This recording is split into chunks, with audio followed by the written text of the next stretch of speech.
1, 2, 3.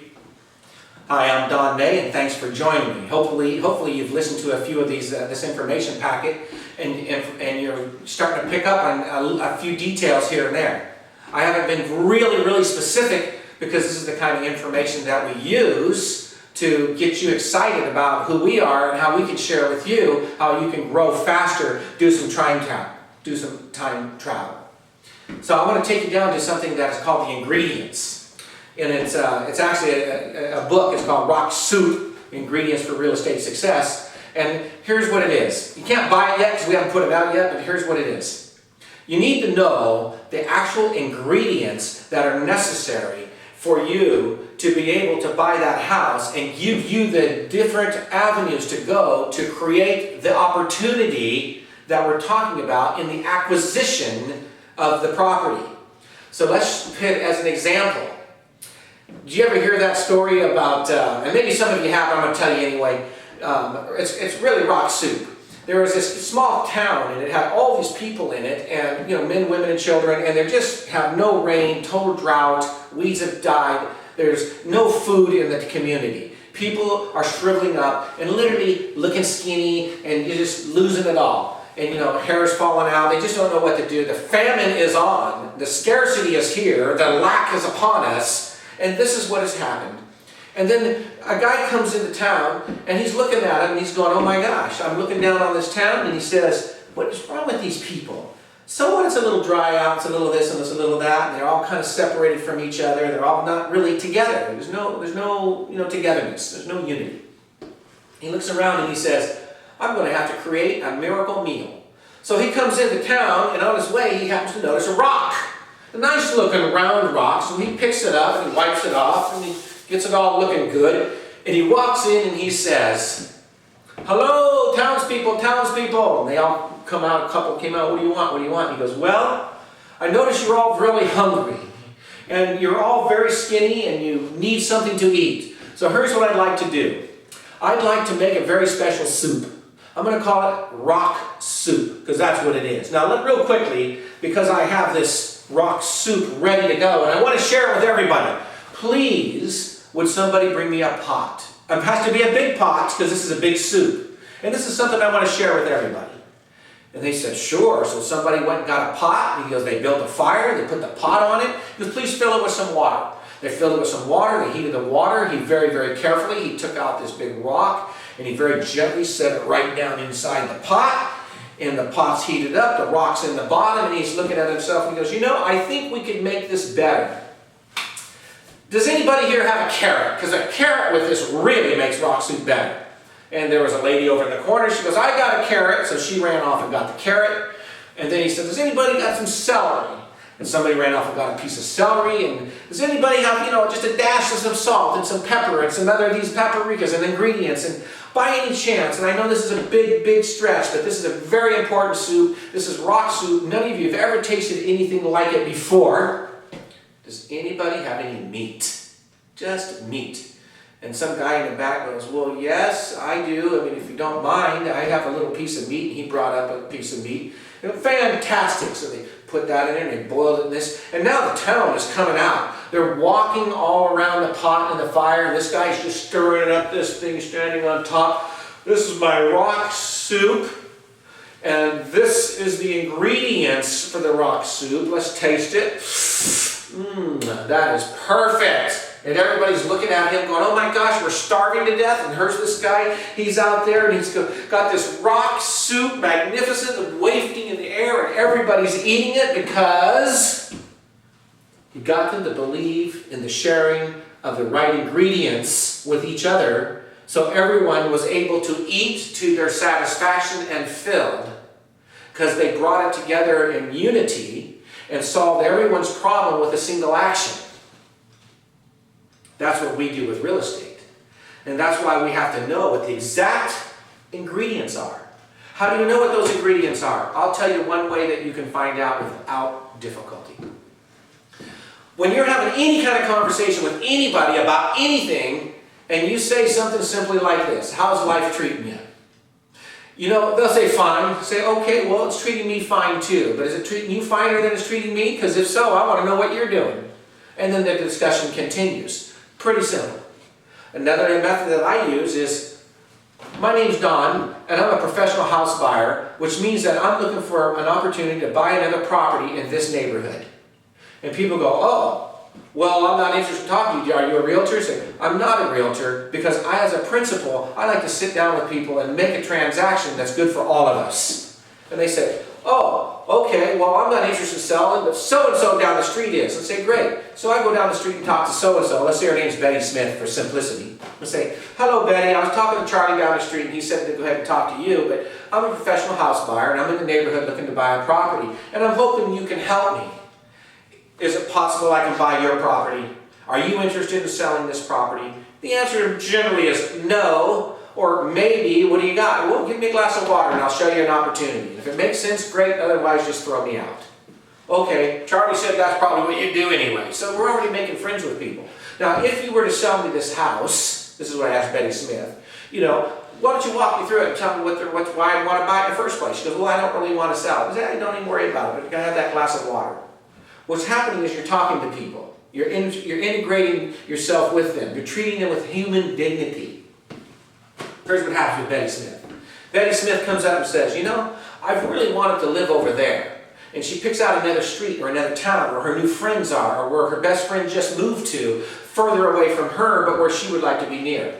And she wants to be near her family.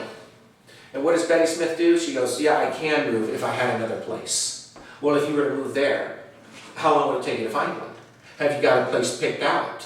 Do you need the money in order to move there? Is your job going to get transferred? What about your pets? What about the mail? What about the cat food being delivered?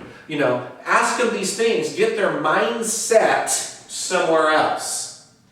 Where they're going to be, not where they're at. Because where they're at is where you want to be. You want to own that home. You want to own that home. So you don't want to be where they're at. That's where you want to be. You want them to go to the new property. As a side note, I will tell you, many times Ordy and I have bought property, held the escrow up until we went to the other town where these people wanted to move, bought another house, and then came back to our sellers and said, listen, we got a great house for you over in this city, which we also went out and bought because we knew they were the ones that were coming to buy it from us or rent from us, which has happened many, many times. So that's exciting to know these. That adds another sale, another rent, another cash flow. So keep those options open. Create the wealth. Create the wealth. And the way you do that is by thinking. So now, we know about ingredients for rock soup, where you bring it in. What about the ingredients for buying the property? 1, I'm retired. I'm on a pension. I'm not I can't, I don't have to worry about income. I get a check every single month and I have no needs for money. When you have those type of people that you run into, the chances of having a 0 interest loan are really strong. The chances of not having to go to the bank, the chances of no personal qualifications, the chances of the seller financing his portion, the chances of anywhere, anytime, any place, any condition buying from that person is very high. When a person says, Don, thanks for seeing me about the house. I'm taking this job opportunity and I'm moving to Dallas, Texas, where they're paying me $2,000 more a month to be there to do what I'm doing here. I'm moving. I said, that's $24,000 a year. And they go, yeah, well then you don't need any more money. And they go, well, I'd like to have some. So how about I do this? I'll pay you your portion when I sell the house. In the meantime, I'm just going to keep making the bank's portion and I collect the rent from it and I get a little premium for that, which is my management fee or to cover my other costs while I rent it, so you don't have to worry about making that bank payment. So now I own it. You can leave the loan there, I'll worry about it, but your portion I'll pay you when I sell it. Sell the house. Okay, and now you're off in Dallas making an extra $24,000 a year. You don't have to worry about the property, nothing. You're done.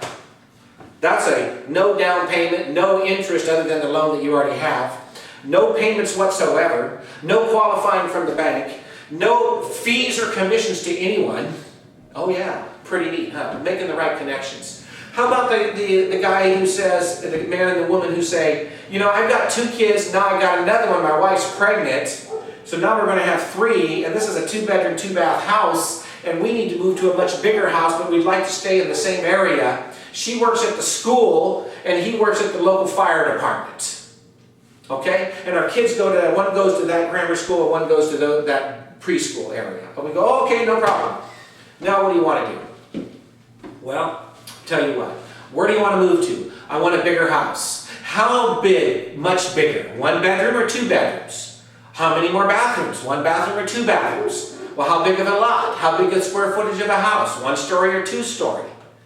You follow? These are the things that you ask the person who just right up front wants to sell their house to you. You don't know how to buy it, but you definitely need to know what they want to buy. So you know exactly what they want to buy, so you're going to be able to fill that need with another house a lot quicker than trying to buy the house from underneath them because they haven't put their mind in the other house yet. And then you'll buy the house they're in a lot quicker. And then they come to you and they say, oh, the house is worth $200,000. A standard 3-bedroom, 2-bath, 1,700 square foot house in Southern California in one of the Inland Empire communities. And it'll rent for, $1,800 a month. And they owe $150,000 on the house. So their true equity is approximately $50,000, which you'd like to have because you need to make a profit on the house, or why buy it? And you go to them and say, wait a minute. You work at the fire department, so you've got great benefits and you've got great ability to borrow money. You work at the school, so you've got great benefits and you've got great ability to borrow money, and you may have a retirement account or a savings account also. And you have children, so your family's expanding, so you're expecting to have more need of more income. So I look at them straight in the eye and I say, listen, I'll buy your house, I'll help you move, I'll help you find a new house, and I'll get paid for doing that. Because I'll probably sell you one of my houses that I've recently purchased, or I will recently purchase. And then I will buy your house from you. Is that fair enough? Yes. And I will give you what you owe the bank, and the amount that I would have to give you for your equity of approximately $50,000 minus whatever the fees are for closing an escrow, so say $40,000, I will just deduct from the house that I'm going to sell you. How is that? Well, trade equity. Perfect. I haven't even bought the house yet, we're already trading equity. Now we're getting into some deep stuff real fast, but I'm letting you know, I'm just letting you know there's opportunity to do things that you haven't thought about, and this is why I'm up here now telling you about it. Ingredients are who you dealing with, what are you dealing with, where are you dealing with it, when do you have to make these decisions, and when are you dealing with it, and how do you propose to do it, and more importantly, why are you doing it in the first place? If you can't answer basic questions, approximately 100 of them, I may be stretching it there a little, but answer those questions, then the buying of the house is going to be very difficult for you. But there's no mystery to it. No mystery. I was talking to a guy and he says, Don, I want you to buy my house. And he goes, I want out of here. I just separated from my girlfriend and I'm really hurt and I own this house and I'm out of here.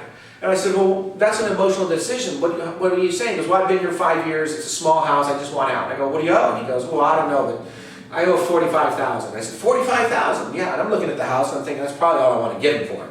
And I said, well, what do you want for it? And he goes, well, I want $115,000. And I said, $115,000? And that's just my normal response, by the way. $115,000, is that American money?